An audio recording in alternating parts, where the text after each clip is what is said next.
Hello and good morning, my beautiful friends. This is Marta from Drop of Sunshine, and today I am super excited to come to you with the video which is my inspiration for Simply Cards and Papercraft magazine issue 214. My friends, I will just quickly show you the supplies I'm planning to use on my today's card, but I've created an article on the craft world which you will find the link below this video, and I have my full list of supplies over there. So if you're curious to see what exact product I've used, definitely pop in over there. I'm having a selection, as you can see, of the distress oxides and traditional distress inks, some mica mist, Nuvo drop, some clear embossing powder, and a embossing ink.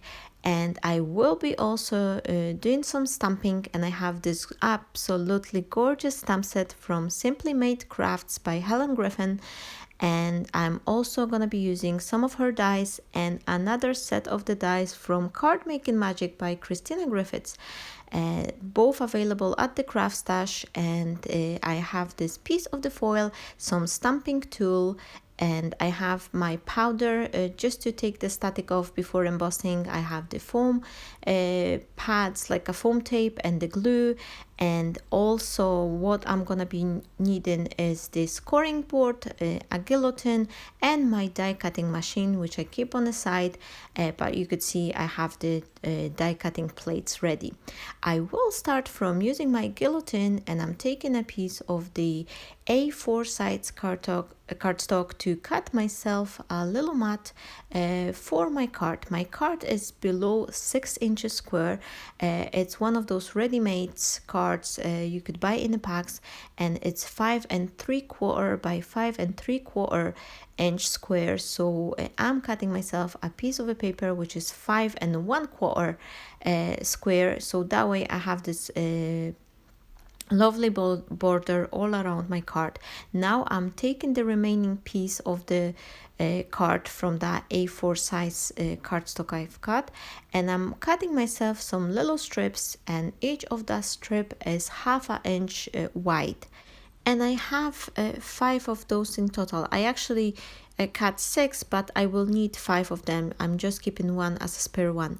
Now I'm taking my front panel, which I cut. This is 5 1/4 inch square, and as you can see, if I will score it every 1/2 inch, I will end up with having this 1/4 of the inch sticking out from one side. So what I've did here, I slightly shift my piece of paper 1/8 of the inch from the left side, and that way my scoring lines are starting equal from both sides. There is a equal measurement, and this is something I like to do just to make sure it's just even.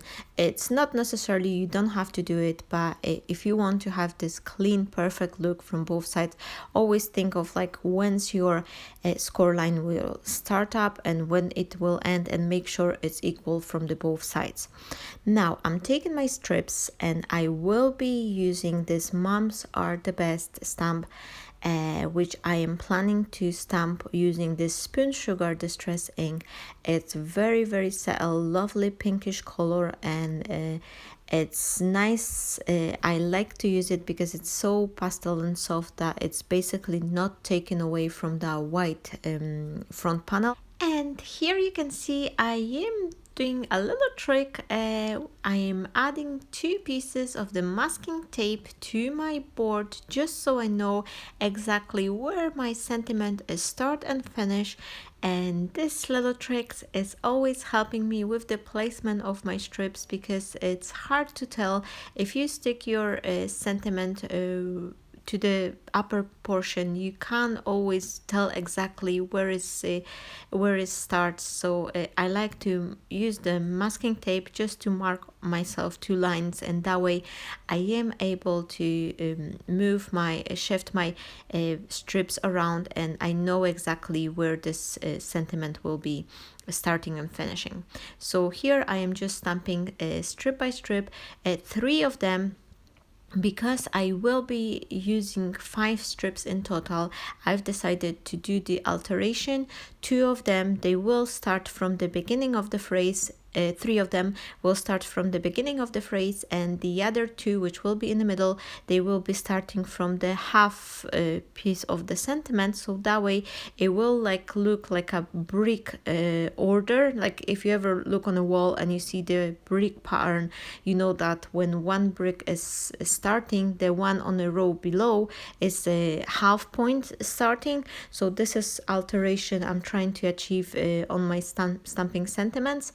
And here, when I have this masking tape on the side of my stamping tool, it's very easy for me to do that, and it's not really taking a lot of time. It only take me a minute just to stamp all those strips, but I'm telling my friends, the effect will be spectacular. And especially if you don't have like any embossing powder or anything to add the texture to your paper, this is something you can do. And one more thing I want to say is that if you would stamp, you can still do it on your front panel without cutting those strips, and you could stamp directly on the paper. However, if you at some point miss one stamping, you will end up in a situation, you either have it with this little like a smudge or like badly stamped image, or you could start all over again. And here, by stamping it on the strips, if something goes wrong, you can very easily take another strip of the paper and start stamping without even like having to stamp all over the page, as that way you can only replace this single strip. Now here I will be attaching my strips with the double-sided tape, and I'm actually lucky enough that I have the tape which is exactly half an inch wide, so it sits on my strips perfectly, and they will be sticking flat to my front panel. And one thing I want to tell you, my friends, you don't really have to make that scoring line. However, just because I did them, I have the perfect guideline to glue my strips, and that way it will be equal and straight, and it will have this clean and perfectly finished touch to my card. And this is something I like to use it quite a lot whenever I'm gluing the strips to the paper. I like to take my scoring board and create myself some guideline, because it's not gonna be visible if you create your scoring line on exactly a same wideness as your strips. They're not gonna be visible from underneath the strip, but you will make sure that way it's all perfect, even in a spacing, and it's straight, and it will always look good. Now I'm taking my guillotine just to chop off this remaining bits from both sides, so I have this clean cut. You could do it with the scissors as well, that's not a trouble. I just like to use the guillotine, so that way it's all perfectly straight. And here you can see I have my little helper just to pop in to say hi. Unfortunately, my son is well, not unfortunately, but my son is big enough to reach the handle to my studio, so he's opening door whenever, and but he usually comes for a minute or two just to give a mommy hug, so I don't mind. Plus, it's always nice to have a visit from him as well. I am attaching my panel back into my card. I am attaching my panel with the foam tape, so I'm adding it to all 4 sides and a little bit in the middle as well, just to make sure that the card, it's gonna be sitting nicely and it's not gonna be collapsing in the middle. So if you use the foam squares, do it the same, that adding to the border, but you have to fill that middle section as well. And what I like to do if I'm using the foam tape, I like to add a drop of the glue just to make sure that if I will not place it 100% straight, on the first time, I have this little room to wiggle just to make sure it's placed perfectly. And I'm always revealing those little bits from the sides. And once I place the piece to my cardstock, then I'm gently pulling out the rest of the strips from underneath, so that way it's glued nice and straight, and it's much easier for me to place the panel that way.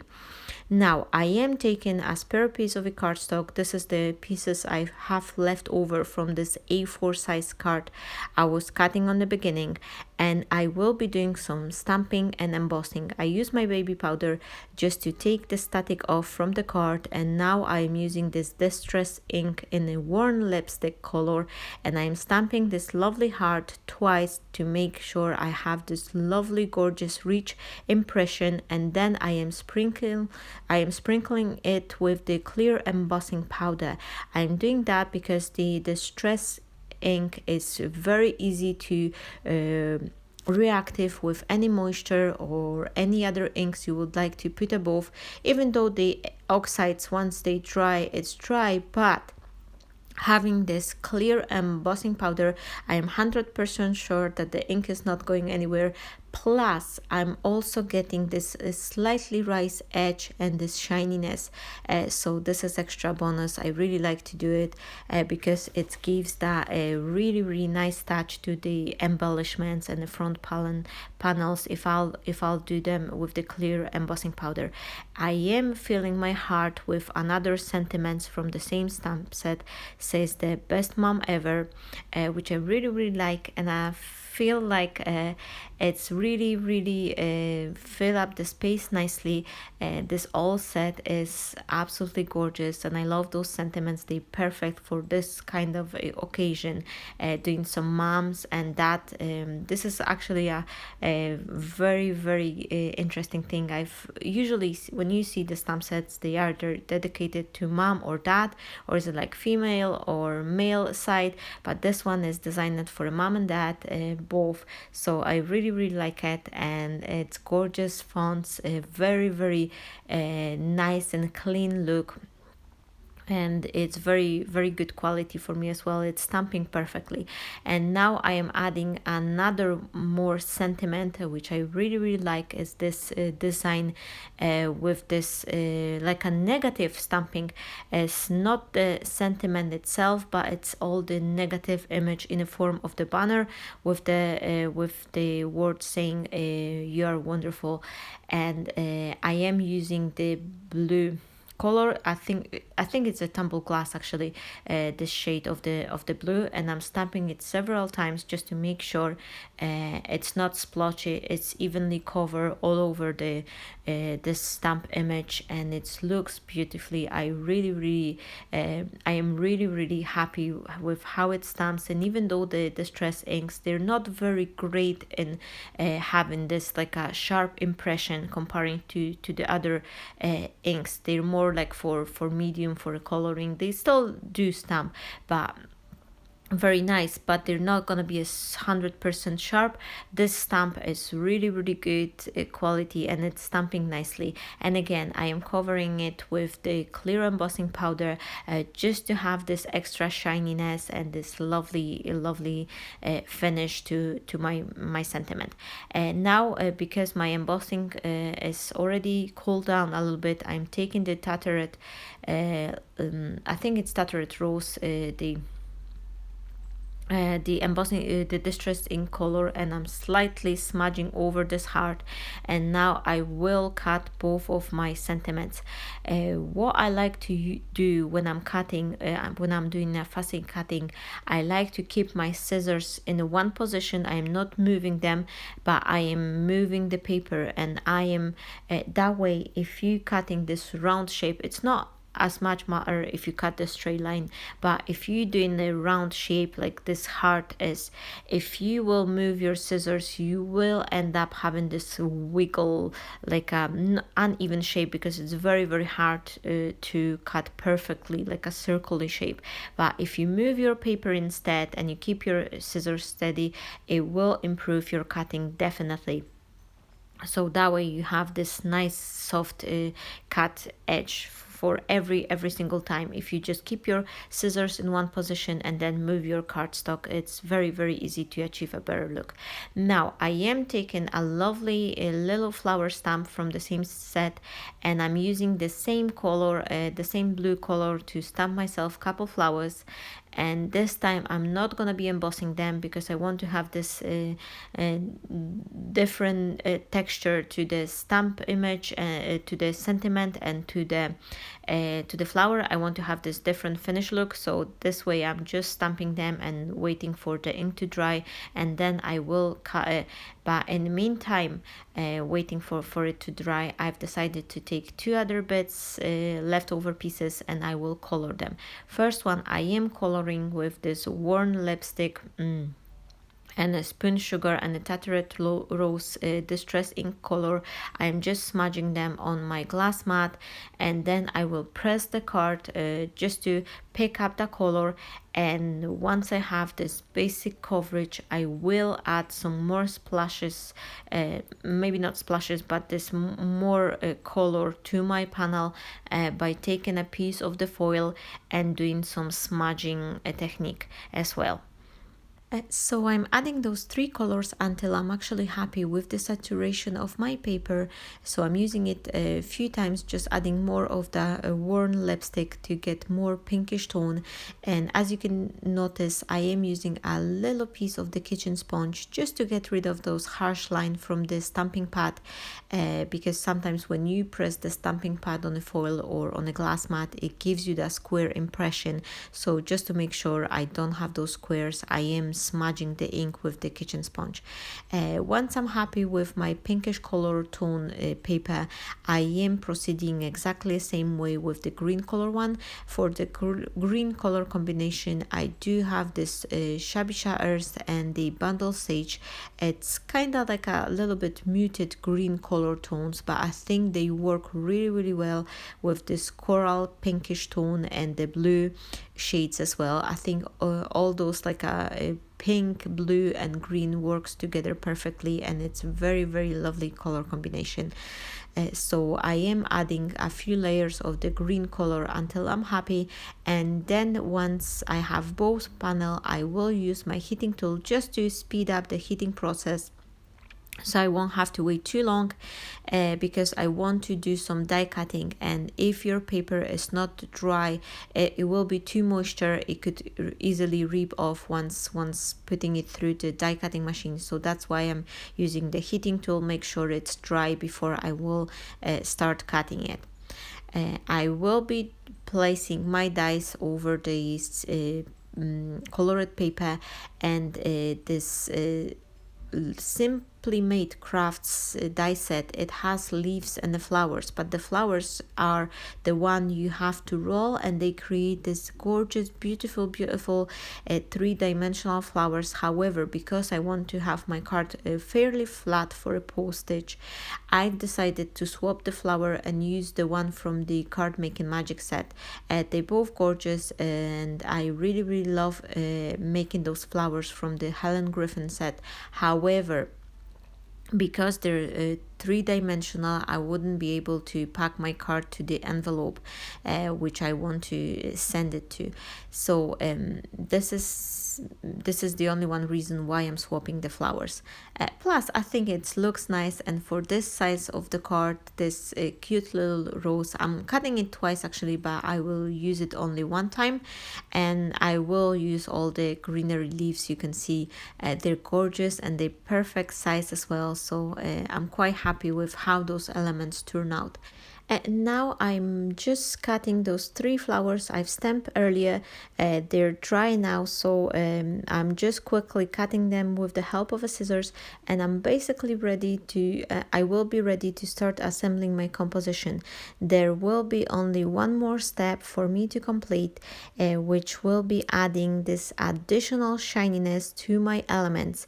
And I've decided to spray my elements with this gorgeous Nuvo mica mists. I'm using the berry swirl for the green color leaves, and then I will use the pink carnation for my flowers. It's just something, it's additional extra step. You don't have to do it if you don't have those mists, but if you have some shiny shimmery sprays, you can definitely add a drop of that, because this little blink, it's always something to catch your eye on the card, and I think it's just adding that extra elegance to your project.